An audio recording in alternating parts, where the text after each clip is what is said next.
φορά και έναν καιρό, σε μια χώρα μακρινή, ζούσε ένα αγόρι, διαφορετικό από όλα τα άλλα. Τον έλεγαν ευτύχη. Όλα κυλούσαν ήρεμα στη ζωή του, ώσπου κάποτε, πριν πολλά χρόνια, ένα γεγονός έγινε η αιτία για να δει τη ζωή με άλλα μάτια. Τότε το αποκαλύφθηκε ένα μεγάλο μυστικό. Η λύση σε ένα γρίφο που οι άνθρωποι προσπαθούσαν να λύσουν εδώ και χιλιετίες. Το αποκαλύφθηκε το νόημα της ζωής. Ο ευτύχης τώρα ξέρει πως η ευτυχία δεν είναι τίποτε άλλο από στιγμές, μικρές, ασήμαντες, αδιόρατες στιγμές. Όπως να σε σκεπάζει κάποιος μέσα στη νύχτα. Να ονειρεύεσαι.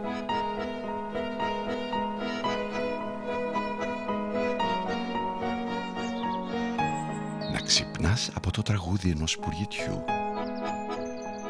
Πάνω σε φρεσκοπλημμένα μυρωδάτα σεντόνια. Δίπλα σε κάποιον που αγαπάς. Να τον αγγίζεις. Να τον μυρίζεις. Να αισθάνεσαι το ζεστό νερό να πέφτει με δύναμη στο πρόσωπό σου. Το σπίτι να γεμίζει μυρωδιά από φρεσκοψημένο κέικ. Να κρατάς μια ζεστή κούπα όταν έξω κάνει κρύο. Να κόβεις ένα λεμόνι κατευθείαν από το δέντρο σου. Να νιώθεις το δροσερό φθινοπορεινό άνεμο να σου χτυπά το πρόσωπο. Να αισθάνεσαι ελαφρύς και άδειος από σκέψεις. Μέσα στην απόλυτη ηρεμία κάτω από το νερό. Να συνεχίζεις να κάνεις πράγματα που έκανες μικρός. Όταν όλοι τρέχουν κάτω από τις ομπρέλες, εσύ να στέκεσαι κάτω από τη βροχή. Να περπατάς ξυπόλυτος πάνω στο φρεσκοβρεμένο δροσερό γρασίδι. Να βγάζεις βόλτα ένα μπαλόνι. Να πιστεύεις σε πράγματα που δεν μπορούν να εξηγηθούν, πως μια πασχαλίτσα είναι ένας καλός ιονός.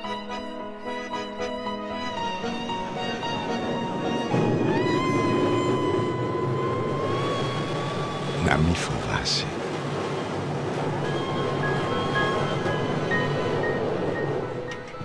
Να κάνεις πράγματα που δεν ταιριάζουν στην ηλικία σου.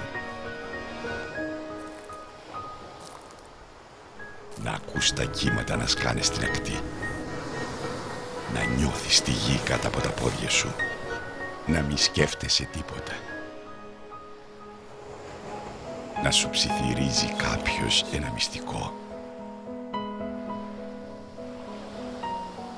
Να βλέπεις ένα ηλιοβασίλεμα ακόμα και όταν οι άλλοι ξέρουν πως δεν μπορείς να το δεις.